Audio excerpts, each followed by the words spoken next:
y'all know the routine. There will be spoilers in this episode. So if you have not watched Desire Submission Episode 5, go on over to the Patreon right now, patreon.com/Phanarios, and get that episode in. Also get 1 through 4 in, because I'm pretty sure you missed those too. It's Blair Najel here, and we are on the after show for Desire Submission.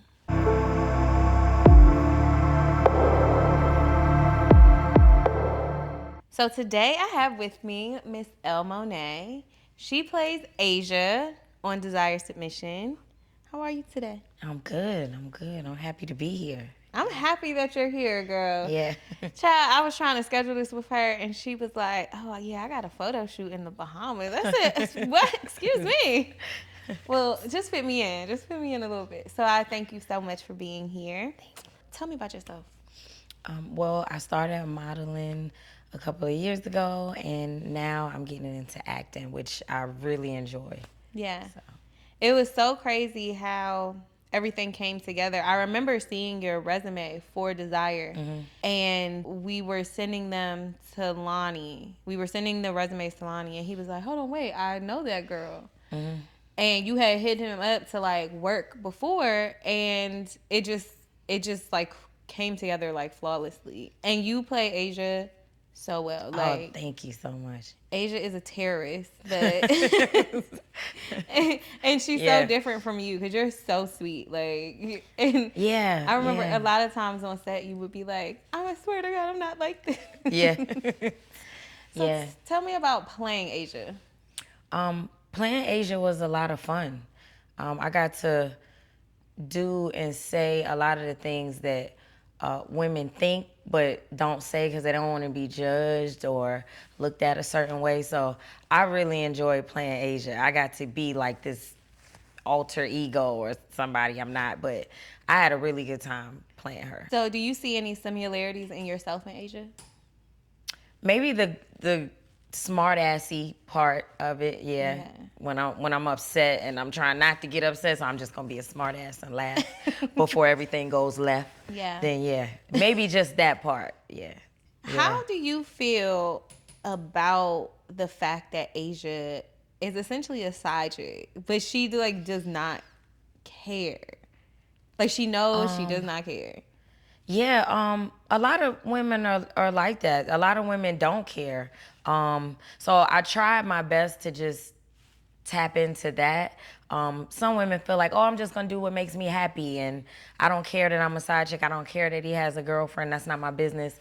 I'm just gonna do what pleases me. Some women feel that way. So if I try to tap into that, even though in real life I'm like, there's no way, because I'm gonna be the only one, and I'm gonna be the most beautiful thing you got on earth. But I think that it's a realistic thing, right? So like some people might watch it and they might hate the character because of their personal experience, but that's a real thing. It's a lot of women that are okay being side chicks, okay with a man having their woman, and sometimes want the guy so bad that they'll say, okay, well, you can keep your girlfriend and I'll join in too if that means I can hold on to you. Yeah. Was it difficult to tap into that character or that side of things? Not as much as I thought, only because you guys make it so easy to work, and everybody makes it so easy to work, and then Kellen makes it easy. The girls are nice. Like it makes it easy, especially when you get comfortable, you're around these people for a few days. So no, it's not that hard. Was there anything, like, were there any scenes that were either difficult or fun or both to shoot? The one that might have been difficult was the argument that Asia had with Kellen. That was difficult because I've cussed a few people out, guys out in my day. And so you have to think about like all the things a guy could have did to piss me off. That was a little difficult because it could get emotional for you, right? Yeah. Like, oh, I've said this to one or two people before. That might have been a little difficult because it became more than just acting. You actually feel something because I've had to do that. Yeah. I've had to cuss a guy out before and storm out of his house or put him out or whatever the case may be. And then the one that was the most fun for me, probably that bathroom shot because I got to wear that black outfit. And I've had that for a really long time, but I've been afraid to wear it. Yeah. So that was a lot of fun for me. So this role kind of gave you an outlet a little bit. Yeah, a little Okay. bit, yeah. Yeah. 'Cause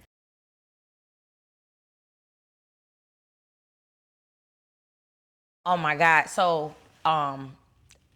Lonnie sent me the script, and I started reading it right away. I started reading it, and I was really nervous when I was seeing it, and I had to look at the stuff she says, and I'm like, oh my God, I don't talk like this. I don't say stuff like this. But going through it, it made me nervous to read. Like, how am I gonna play this girl? And I try to be really nice, right? Yeah. But Asia's not a nice person at all. So, but I was nervous reading it. I really was nervous reading it.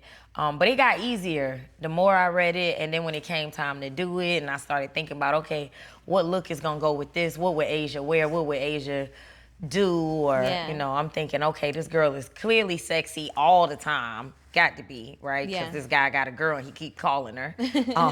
So I kept thinking of what would I wear? What would I do? And I was practicing in the mirror. That I felt really silly doing that, but it helped. Yeah. So Have you gotten any negative audience reaction to Asia? not yet, and I've been reading the comments. That's all I do. I run to the comments and I'm scrolling. So far, I see that a lot of people really enjoy the series. Yeah. They really enjoy the stuff that you guys have done before.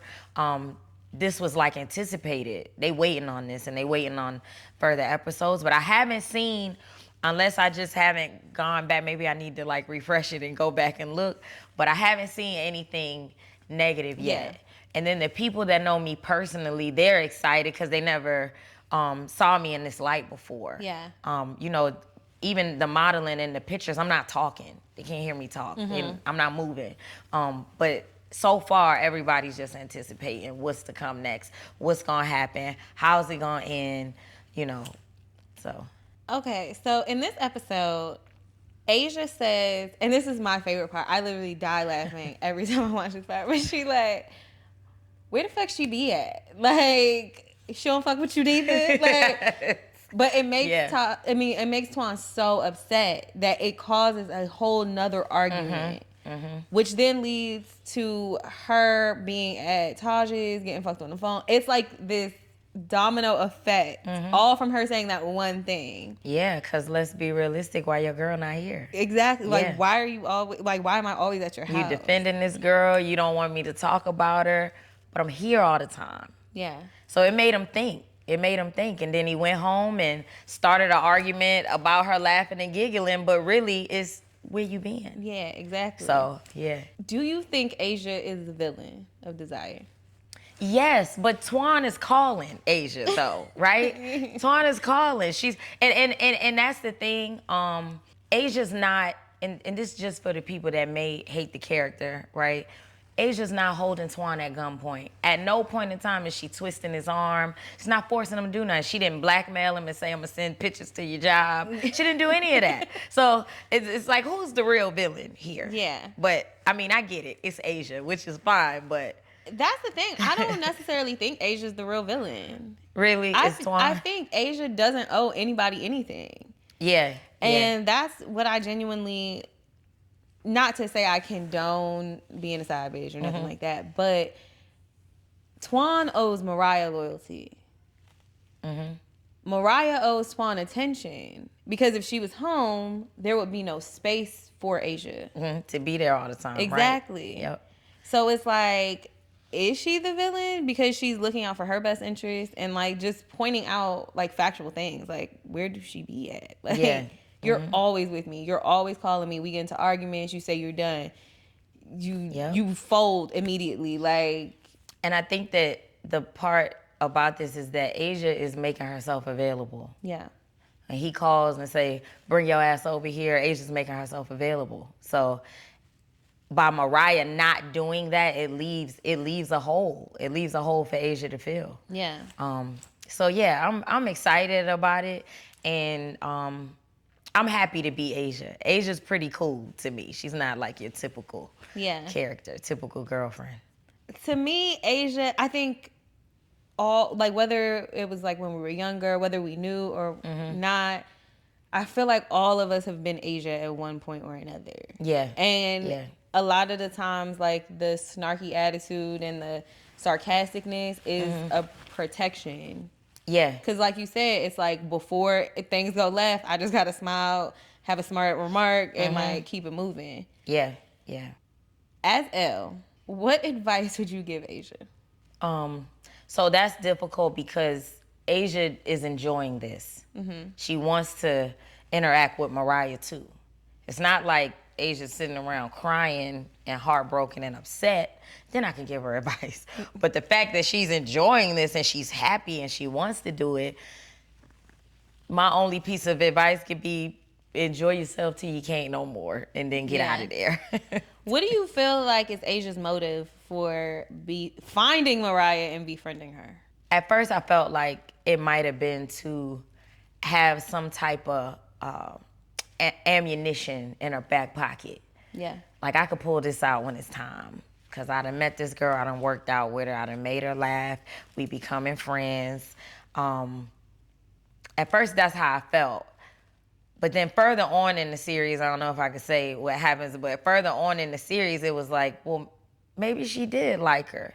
Yeah. Maybe she did like her a little bit. And wants to hold on to Twan so bad that she doesn't mind bonding with Mariah so that she could tell Twan, you can still have this girl long as you and I continue to interact. Yeah. So I'm stuck between if it's malicious to pull out some ammunition when it's time, or if she has feelings for Twan so bad that she's willing to build a bond with Mariah and try to make Mariah comfortable so that Asia could stay. Yeah. So if I make Mariah comfortable, maybe I can stay here if they're both on board. Yeah, and it's crazy because it does get, I think we come to like that crossroads later on in the series. It's like, does it work? Like, does she get to stay?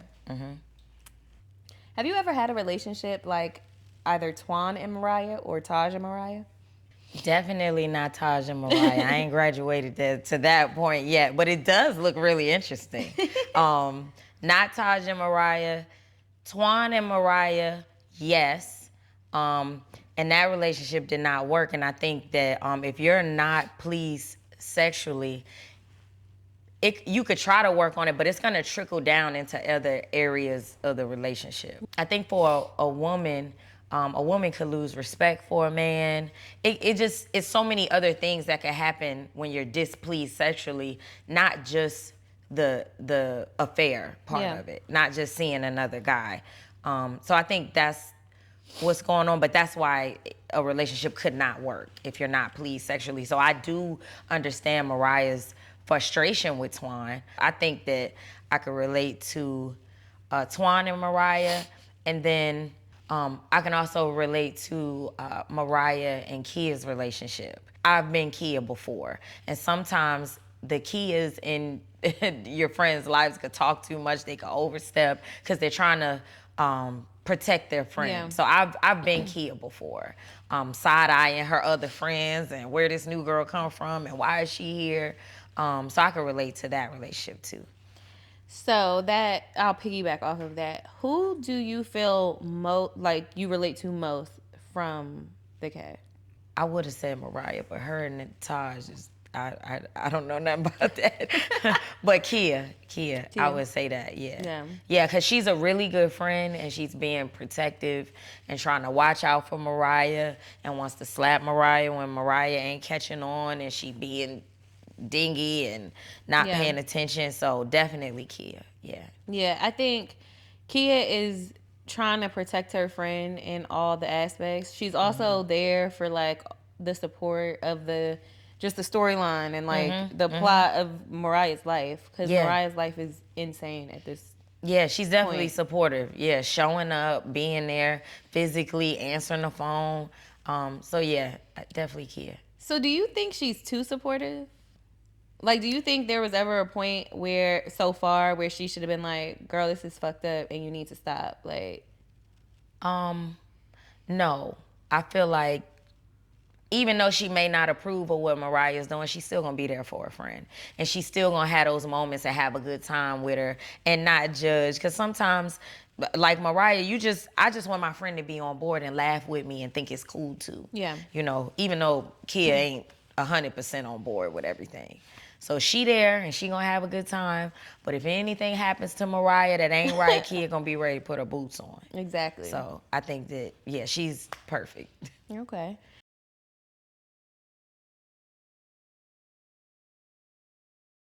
I think that it was kind of like a side chick situation because we didn't interact much. So that was great that Yeah.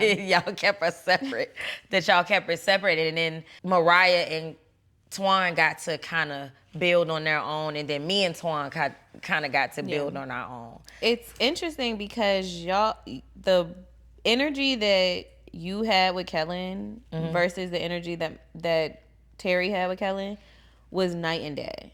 Oh, okay. Like, I feel like you and Kellen, like, when y'all were, like, even when we weren't shooting, it was just, like, this very, like, sweet, like, caring. He wanted to make sure you was good, okay.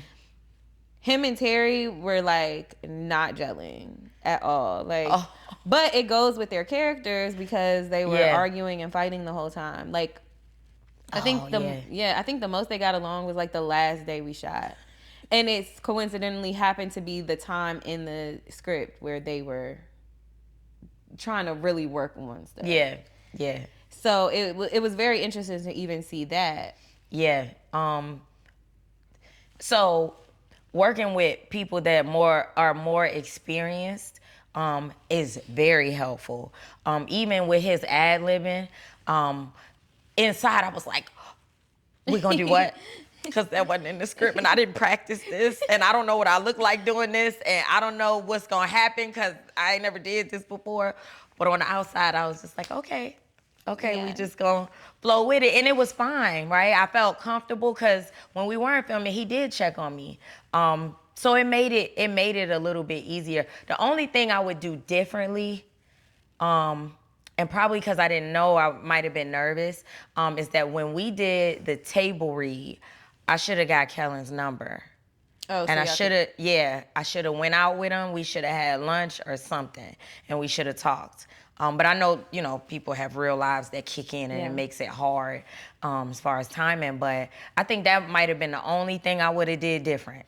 That's it. So now if I act with another guy like that, I'm just gonna be like, yo, we need to go eat. We got to do something. Yeah. So how was it? This was your first like acting role, correct? So how was it? You had kissing scenes. You had super duper sexy scenes. And I know you model and stuff. So like lingerie, bathing suits, stuff like that is normal. But like you said, it's in movement. So how was that? Scary is, I don't know what. It was scary because for a photo, I could look crazy for a photo and then the photographer will tell me like, move this way or, tuck this or hold your breath here or something. When you're moving and you're in it and you gotta talk, it's a whole nother ball game. I'm like worried my track showing. I don't know what's happening. My clip-ins is hanging out in the back. I don't know if that stuff is seen, but I'm thinking about all this stuff. The kissing scene was definitely a first for me, but in my adult life, I've kissed guys that I've dated. Not on camera though. That was different. That was different. So I'm like, oh, I hope they got a good shot and I look good. And I'm like in the bathroom brushing my gums real hard, like making sure I don't eat onions that day, all kind of stuff. So you all these things are like going through my mind. But like I said, when you're working with people that have been doing this for a while, it helps. Yeah. It helps a lot. So well, I'm glad you were able to feel super comfortable. And I just want to let you know, definitely thought that was your hair the whole time. never a track showing. So you was all good there. Yeah. I guess this can be my last question. So far we've seen 5 episodes. Asia is kind of she's amping it up, child. Like she is now infiltrated Mariah. She, of course, is always on call for Twan. What can we expect from Asia in the upcoming episode? Oh, God. More mess. More mess. More... You don't know what's going to happen. You don't know if somebody going to swing. You don't know what's going to happen. You can just expect more of the mess, more messiness from her. Yeah. More smart assiness. I think that, and I know we talked about this, but I think that argument where she grabbed her stuff and left out, I think that she's like developing some sort of emotion for him. Yeah. It's not just, I'm just screwing you and I'm just your side chick and we just having fun, because you wouldn't be able to piss me off if it was just that. Yeah. So I think that her feelings are growing and she's going to do whatever she got to do to solidify her space in Twan's life.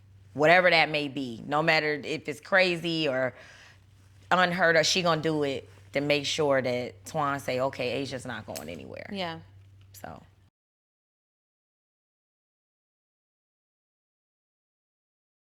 Yeah, I feel like I look good thanks to Adro. Adro like is zooming in and he moving the camera, which is great. It's wonderful. So I feel like he helped me look really nice.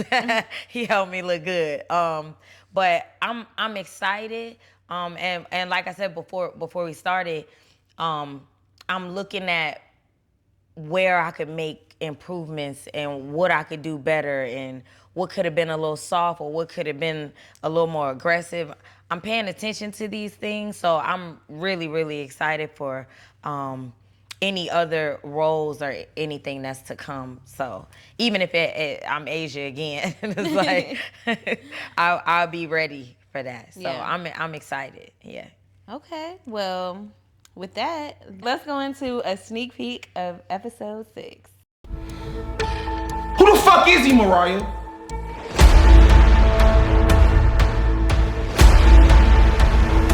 You look so pretty. Don't let Twan touch you. Baby. Well, Elle, thank you so much for joining me today. This was an amazing interview. I appreciate it so much. Thank you so much. Tell them where they can find you. I'm on Instagram at Elle Monet. It's ELLEMONET LLC. And I got on a black and white outfit and the Eiffel Towers in the background, just in case. Because she be traveling, child, okay? She be moving and grooving. If you guys are not in our Patreon community, please hop on over to patreon.com/Fanarios. That is the only place that you are going to be able to see Desire Submission until further notice, okay? So hop on over, patreon.com/Fanarios. Follow me on Instagram at belair.najel. Same on YouTube. And we will see you in the next episode. Bye.